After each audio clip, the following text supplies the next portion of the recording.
Di episode sebelumnya, Kujirai datang untuk pemeriksaan, namun naas dia mendapatkan kejadian creepy dari Dr. Hebinuma yang membuat Kujirai trauma. Di episode 3 ini, anime ini masih membawa misteri tentang foto misterius dan hubungan antara Kujirai dan Kudo.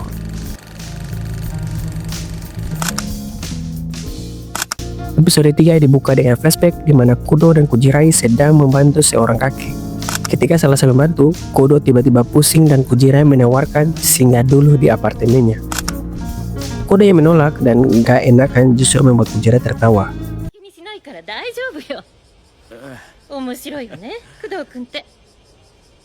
内ドア開けといて。スリッパそれ履いて。 Saat di apartemen Kujirai, Kudo dilayani dengan sangat baik oleh Kujirai. 置いてカルキの匂い抜いてあるから。 Setelah lagi duduk, Kujirai menanyakan pendapat Kudo setelah 1 minggu di kota Kolon, yang mana Kudo sendiri suka dengan suasananya karena membuat nostalgia. 初めて経験することや初めて見る情景になぜか懐かしさを感じる感覚。 Cerita pun berbalik ke masa sekarang di mana Kujirai lagi siap-siap dan berencana membeli akuarium lebih besar untuk ikan peliharaannya.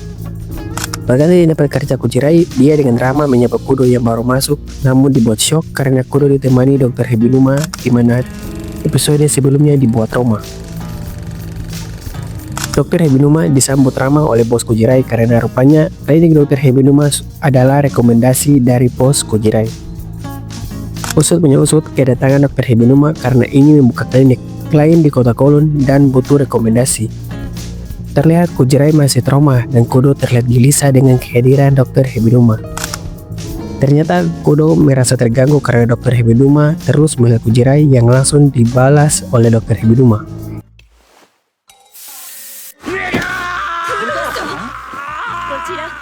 Setelah selesai ngobrol, Dr. Hebinuma pun pergi, tapi sebelum itu dia memberi salam ke Kujirai yang membuat shock Kudo.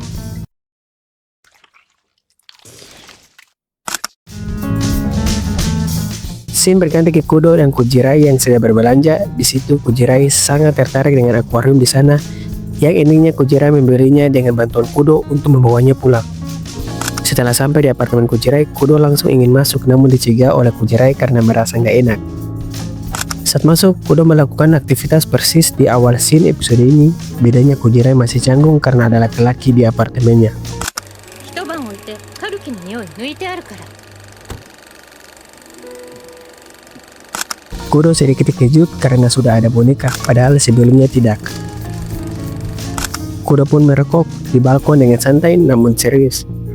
Di sini ditunjukkan juga sosok misterius yang membuat kita kebingungan.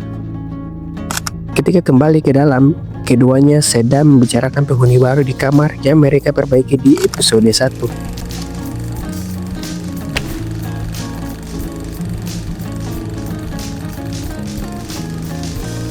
Dengan spontan, Kujirai pun menamakan ikan peliharaannya dengan nama Success. Setelah selesai bertamu, Kudo pun kembali, namun lagi-lagi dia menunjukkan gelagat aneh. Keesokan harinya, Kujirai memberikan sebuah bunga matahari kepada Kudo sebagai ucapan terima kasih sudah membantunya. Setelah ngobrol perihal menjaga bunga matahari, mereka berdua kedatangan tamu yakni Xiaohei yang ingin pindah apartemen karena butuh apartemen yang lebih pas. Tiba-tiba saja saat melihat bunga matahari, Xiaohei mengatakan arti dari bunga matahari yang membuat Kujirai salting dan mengajaknya keluar saking saltingnya. Berlanjut ke Xiaohei dan Kujirai yang sedang mencari apartemen yang cocok untuk Xiaohei, namun tiba-tiba Kudo menelpon dan mengatakan sudah mendapatkan apartemen yang cocok. Sampainya di sana, rupanya Xiaohei lebih suka pilihan Kudo karena banyak ruang penyimpanan, apalagi atapnya terbuka yang membuat Xiaohei semakin senang lagi.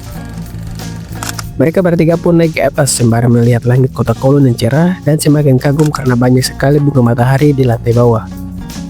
Namun saat Kujirai melihat Kudo apakah dia senang, tapi ternyata dia hanya terdiam dengan tatapan dingin yang membuat Kujirai cukup kecewa. 工藤さんは誰からの視線を見つけたのだろう。 Berganti ke Kujirai yang sedang berbelanja tapi dikejutkan dengan sesosok anomali bertopeng yang muncul dan langsung pergi meninggalkan Kujirai dengan penuh kebingungan.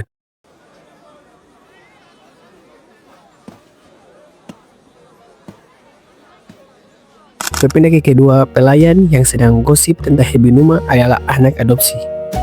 Namun hal ini bukan hal mengejutkannya, tapi ternyata pria bertopeng tadi adalah pelayan di bar Langan Kudo yang menghilang. Ditambah dia memiliki hubungan dengan Dr. Hibinuma yang agak sus.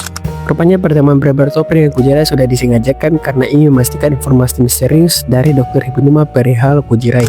Tidak hanya itu, pria bertopeng juga sudah melakukan pencarian informasi lebih dalam mengenai Kujirai. For your information, pria bertopeng rupanya bernama Gwen.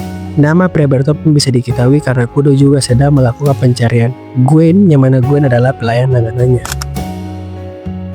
Berpindah ke Kujirai yang sedang ngerokok di balkon sambil melihat bunga matahari, tapi tiba-tiba didatangi oleh Gwen yang sedang memakai topeng dan langsung face reveal yang mengagetkan Kujirai. Tak pakai lama, Kujirai langsung menanyakan apakah Gwen mengenali dia sebelumnya dan dijawab dengan tegas oleh Gwen kalau mengenalnya. Namun tiba-tiba, あんたのことは知らない。俺の知ってるクジライ玲子はもうこの世にはいない。ご丁寧にほくろの位置まで同じなんだ。 setelah mendengar jawaban Gwen, membuat Kujirai semakin galau mempertanyakan eksistensinya di dunia. Saat masuk ke kantor, dia bertemu dengan Kudo yang to the point melontarkan kalau dia membenci Kujirai. Sampainya di apartemen, Kujirai semakin dibuat galau dengan pertemuan dengan Gwen tadi. Bahkan sampai kantor pun Kujirai tidak berhenti memikirkan kalau dia menjalani kehidupan Kujirai sebelumnya. Scene berganti dengan Kujirai dan Kudo yang sedang membakar sampah di sekantor. Tak pakai lama Kujirai langsung menanyakan,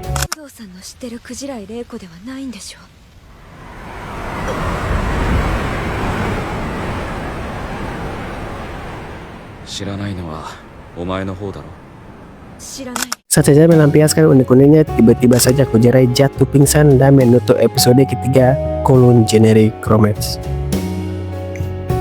Di episode ketiga ini, fakta mengejutkan di mana Kujirai yang sekarang bukanlah Kujirai sebenarnya, dan ada Kujirai sebelumnya. Anime ini perlahan mulai membuka plot utamanya, namun masih cukup abu-abu.